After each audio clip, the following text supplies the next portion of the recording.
She wouldn't let go of her sins. And now, God's reprobated her mind, and she worships Buddha.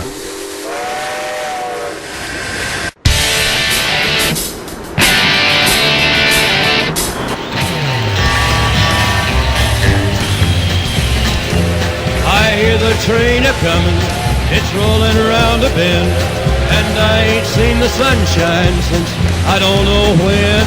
I'm stuck in Folsom Prison, and time keeps dragging. But that train keeps rolling on down the San Antonio.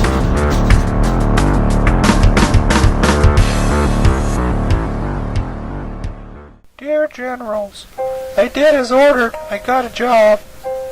There were no live-in jobs, as General Jim suggested, but I got a job even more crucifying to the flesh, the only job available, and just right for me, a job caring for old, feeble-minded, helpless, demonized, incontinent, forsaken people, 7 times worse.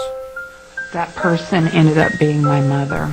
Also, I rented a studio at 30th and J.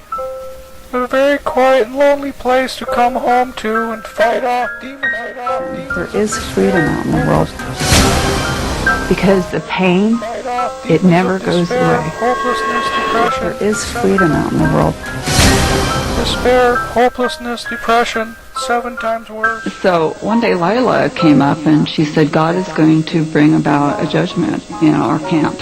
Fight off demons of despair, hopelessness, depression, 7 times worse. Deborah Green claimed to hear directly from God. I had to borrow money from my family to get going in this nightmare. Very humbling. Nightmare indeed. Deborah Green claimed to hear directly from God. Everywhere I look, people are headed toward hell. It appears as though I am also. And there's going to be a lot of professing Christians in hell. Repentance seems so complicated to me. Fear continually hits me that I have no place of repentance. I felt God is going to bring about a judgment. Very afraid. As much as I long for Fort Freedom, I am glad for you that I'm no longer there to problem you. I am ever able to return, and there is nothing else I want. I will return as a help and not a burden. It is very scary out here, 7 times worse. I was just crying. Deborah Green claimed to hear directly from God, and I didn't understand. I was so confused. Deborah Green claimed to hear directly from God. I felt condemned. Deborah Green claimed to hear directly from God. I felt like, man, what was going to happen to me? Deborah Green claimed to hear directly from God. What's going to happen to my family? I pray Stephen's demons are subdued now that I am away. Deborah Green claimed to hear directly from God. Now that I am away. So one day Lila came up and she said, God is going to bring about a judgment in our camp. Stephen, I longed for him, and the devil worked through him to cause me to have to leave. Now that I am away. My God, forgive me. How could I have been so stupid? There's going to be a lot of foolish children burning for us. Could I receive battle cry? Tapes? Is there anything I can do for you? Paint? Clean sidewalks? Anything? Work. They had her chopping wood. They had her painting the sides of houses. Is there anything I can do for you? Paint? Clean sidewalks? Anything? She did all the dishes for 40 people every morning and every night. She did nothing but work. I would see my mother in the backyard working. I'd have to walk by and not look at her. And it was the most painful thing to do. Come on, man. Seriously, people. Come on, people. We gotta keep this real.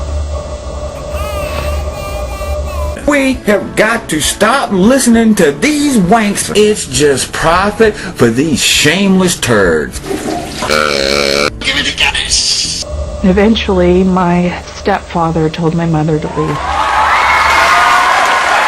I was so afraid because I didn't know what to do.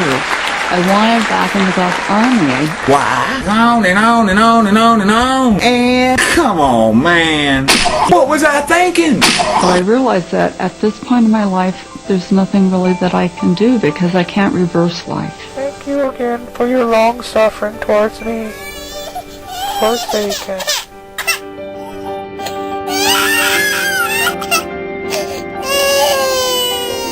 There is nothing out here that I want. Him and him only do I desire. I'm just thankful that I'm free from that and that I no longer have to fear them and that I have a sense of myself and who I am. Is it just me, or are you just as sick of these turds taking more and more of our money, putting it in their buddies and their pockets, figuring out new ways to take more of our money, and then, without ever asking, taking it and looking at us as though we're not giving enough? I grieve As though we're not giving enough. for my children. I grieve that they missed out on a childhood. When I'm around them, I feel As though we're not giving enough. their broken hearts, that part of them that was broken when they were children. Hypocrisy at its finest. Come on, man. The following short note was enclosed in the above letter. Any small chance of you dropping by for 5 minutes? I've done as General Jim ordered and gotten a job. I'm at 3013 J Street, 1 block away, number 3, top buzzer. I could use any kind of encouragement. Forsaken. Next to Vogel Realty. But now I am writing to you not to associate with anyone who bears the name of brother if he is guilty of sexual immorality or greed, drunkard, or swindler. Not even to eat with such a one. Excerpts from Mara Schmear's testimony under oath. Mara Schmear's declaration under penalty of perjury that the foregoing is true and correct, filed January 12, 1989, the Superior Court of California, County of Sacramento. I was with FLM-ACMTC for 5 years before being ousted in January of 1987. Mara told the newspapers in Channel 13 News that she escaped. There's a big difference between being ousted and escaping. Ousted? Do you mean when we called you on the carpet for unchristian behavior? Remember, you begged us to stay in camp. Even the news media reported this. Then later on you said you escaped, like we were holding you physically captive. I have in front of me, as I write November 21st, 2006, a copy of a document signed by you, Mara, that states this. To whom it may concern, we the undersigned have decided by our own choosing to stay at Free Love Ministries. Signed, Mara Schmear. We figured you might later tell the authorities that we held you against your will. Others did it, so we got you to sign this paper. Can you or will you deny this? Either you choose to stay as you did, or you were held captive. And did you escape, or were you ousted? Actually, you stayed for 6 months, and I eventually asked you to leave and find a job. My husband ordered me to pack a few belongings and told me I was moving out to the chop shop, which was a cold metal building with concrete floors in the back of the ministry grounds. It has a small bathroom with a toilet and sink. I was required to live in the chop shop for approximately 4 weeks. The bathroom became my only bathing facility for 6 months. Remember that Mara Schmear has repeatedly said no bathroom or shower for 6 months. Also, I've already shown that she lived in other houses with bathrooms available. She just lies. During the first week of this ordeal, I was told by my husband that I could attend meetings. What? Attend meetings? But you said you were 6 months in virtual captivity in our dark, dirty, damp, and depressing shed with no windows, no heat, no toilet, blah, blah, blah. Now hear this, folks. This was painful and extremely humiliating as my children were present at these meetings. Huh? My. On page 23 of Mara's testimony under oath, she says, I used to spend hours peeking through a crack in the door of the shed, watching my children in the yard. As we have said before, in some places she makes it sound like she was unable to even see her kids for 6 months. Now tell me, Mara, how could you be in our weekly meetings, 4 meetings per week, and see your kids and be around all core members and be locked up, unable to even see your kids? There is a war going on for your mind, and they're not inviting you to participate. Just something to think about.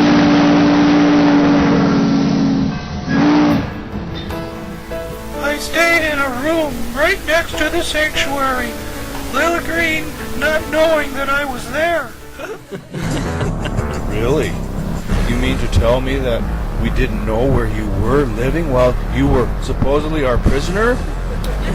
Oh yes, in the room by the sanctuary, right next door, it had a bathroom which you used. Maybe you forgot to mention that. Absent-minded, maybe? Too much marijuana? This is their solution for everything. If it's not a pill, it's a tax. But you can always be sure that somebody's pocket's gonna get really fat off. It could take a lot more time detailing instances of lying. Which I suffered extreme humiliation and knife-piercing headaches. No bathroom or shower for 6 months. Washing my clothes with the garden hose. I've already covered her no bath and shower for 6 months bit. Washing clothes with a garden hose. She intentionally doesn't qualify how long she did this. And this makes it sound like she did this during her whole captivity. At any rate, let me visualize this. Mara has only one white sack dress and one black scarf to wear, at least for a while. Picture this. She has no bathroom in which to undress and wash her clothes. So she strips naked and proceeds to wash her sack dress and black scarf. This is all done in the open. Or maybe it was all done during her 6 months imprisonment inside the shed. But was there a garden hose with running water inside the shed? And if there was running water, why not take a bath with soap, Mara? Or at least wash up with this running water? You made it sound like you had no access to water for washing up, but you had running water.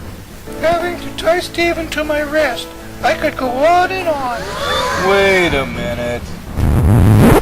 You've told the public for years that we kept you from your little darlings. But you told the court under oath that your son was actually tied to you?